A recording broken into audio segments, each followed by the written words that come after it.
praktis ringweng jenis APC gitu ya. Kalau dalam istilah kepolisian itu adalah badak gitu ya, kendaraan badak. Kita coba melakukan analisa secara mandiri gitu ya, spesifikasi yang berkaitan dengan kendaraan praktis ringweng itu. Kita bisa dapati bahwa itu adalah produksi dari Korea Selatan yang sekitar setahun atau 2 tahun lalu itu memang diimpor untuk kemudian penguatan alat-alat yang ada di kepolisian gitu ya. Nah, dari hasil penelaahan kami gitu ya, spesifikasi dari kendaraan-kendaraan yang memang diimpor atau diproduksi di Korea dan diimpor untuk kemudian dipergunakan oleh lembaga kepolisian Republik Indonesia itu dilengkapi dengan spesifikasi yang berkaitan dengan fitur-fitur tambahan gitu ya. Fitur-fiturnya antara lain selain yang tadi saya sebutkan soal kamera eksternal. Artinya kamera eksternal itu juga bisa menangkap situasi yang ada di luar, lalu ditampilkan kepada orang-orang yang berada dalam mobil.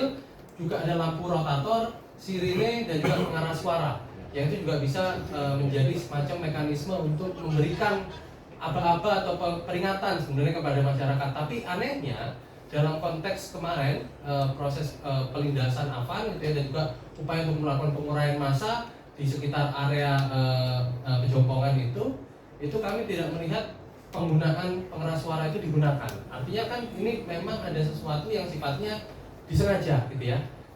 Padahal mobil itu dilengkapi dengan fitur tersebut, seharusnya kalau memang intensinya untuk menguraikan massa itu bisa dilakukan secara preemptif gitu ya, atau secara awal memang tujuannya untuk melakukan penguraian massa. Tapi kalau misalnya itu tidak digunakan, kita bisa duga bahwa ini memang punya satu itikat untuk melakukan upaya-upaya yang sifatnya menarget massa aksi yang memang berkerumun pada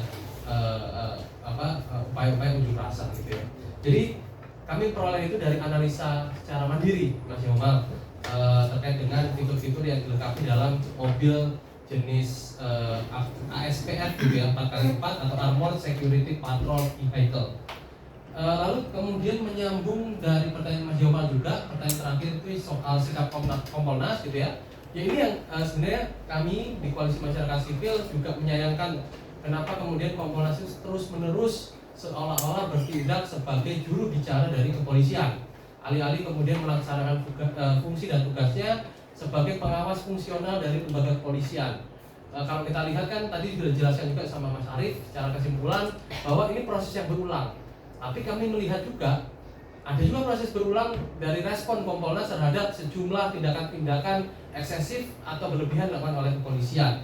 Jadi kami merasa bahwa Kompolnas itu juga harus ditinjau atau perlu kemudian bagaimana fungsi-fungsi Kompolnas yang termaktub dalam peraturan presiden gitu ya, pembentukan Kompolnas itu perlu dikaji kembali. Apakah kemudian fungsi-fungsi yang selama ini itu sudah relevan untuk mengimbangi wewenang dan juga fungsi dari kepolisian yang memang kalau kita punya istilah gitu kan, kepolisian ini kan lembaga super bodies gitu ya. Apakah kemudian proses-proses atau kewenangan Kompolnas itu sudah cukup atau sudah mampu untuk melakukan pengawasan yang sifatnya independen dan imparsial terhadap kinerja kepolisian yang wewenangnya sangat banyak? Itu sepertinya perlu dikaji kembali. Jadi dorongan kami sebenarnya adalah coba untuk melihat atau mendorong dan juga mengkaji gitu ya terkait dengan perpres pembentukan Kompolnas gitu ya. Termasuk adalah coba untuk melihat, meninjau dan merekomendasikan fungsi-fungsi yang memang selayaknya itu bisa dilakukan oleh lembaga pengawas kepolisian. Terus pertanyaannya Mas